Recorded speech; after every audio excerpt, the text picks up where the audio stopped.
ಸದ್ಯಕ್ಕೆ ಈಗ ತಾನೇ ಗೊತ್ತಾಗಿರುವಂತಹ ವಿಚಾರ ಅಂದ್ರೆ ವೈಷ್ಣವಿ ಮತ್ತೆ ಗಗನ್ ತುಂಬಾ ಚೆನ್ನಾಗಿ ನಡೆಸ್ತಾ ಇದ್ರು ಸೀತಾರಾಮ ಧಾರಾವಾಹಿ. ಆದ್ರೆ ಇದೀಗ ಸೀತಾರಾಮ ಧಾರಾವಾಹಿ ಮುಕ್ತಾಯ ಆಗುವಂತ ಟೈಮ್ ಬಂತು. ಇಷ್ಟು ವರ್ಷಗಳ ಕಾಲ ನಮಗೆಲ್ಲ ರಂಜಿಸಿದಂತ ಅದ್ಭುತವಾದಂತ ಕಲಾವಿದರು ಈ ಒಂದು ಧಾರಾವಾಹಿಯಲ್ಲಿ ತುಂಬಾ ಚೆನ್ನಾಗಿ ಅಭಿನಯವನ್ನ ಮಾಡ್ತಾ ಇದ್ರು. ಕೊಟ್ಟಂತ ಒಂದು ಪಾತ್ರ ಆಗಿರ್ಬೋದು, ಕಥೆಯ ಫ್ಲೋ ಕೂಡ ತುಂಬಾ ಚೆನ್ನಾಗಿ ಸಾಗೋತಿತ್ತು.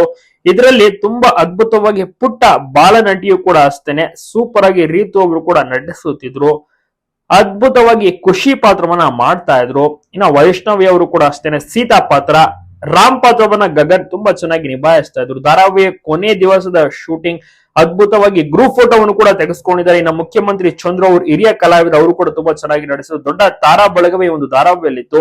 ಇದೀಗ ಧಾರಾವಾಹಿ ಅಂತ್ಯವಾಗುತ್ತದೆ. ತುಂಬಾ ಜನ ಯಾವ ಧಾರಾವಾಹಿ ಬರುತ್ತೆ, ಈ ಒಂದು ಟೈಮಿಂಗ್ಸ್ ನಲ್ಲಿ ಯಾವ ಧಾರಾವಾಹಿ ಸ್ಟಾರ್ಟ್ ಆಗುತ್ತೆ ಅಂತ ತುಂಬಾ ಜನ ಈಗಾಗಲೇ ಕುತೂಹಲದಿಂದ ವೇಟ್ ಮಾಡ್ತಾ ಇರ್ತಾರೆ.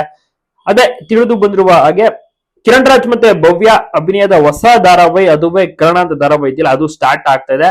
ಸೀತಾರಾಮ ಮುಗಿದ್ಮೇಲೆ ಅದೇ ಒಂದು ಟೈಮಿಂಗ್ಸ್ ಗೆ ಕರ್ಣ ಧಾರಾವಾಹಿ ಬರುತ್ತೆ ಅಂತ ಕೂಡ ಗೊತ್ತಾಗ್ತಾ ಇದೆ.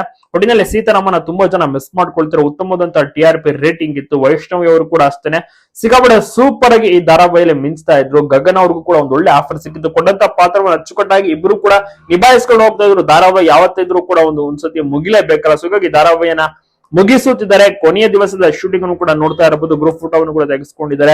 ಎಲ್ಲರಿಗೂ ಕೂಡ ಅಂದ್ರೆ ಅಲ್ಲಿ ಟೆಕ್ನಿಷಿಯನ್ಸ್ ಆಗಿರ್ಬೋದು, ಎಲ್ಲರಿಗೂ ಕೂಡ ಧನ್ಯವಾದವನ್ನ ಟೀಮ್ ಮೆಂಬರ್ಸ್ ತಿಳಿಸ್ತಾರೆ. ಎಸ್ಪೆಷಲಿ ಗಗನ್ ಮತ್ತೆ ವೈಷ್ಣವಿ ಗೌಡ ಅವರು.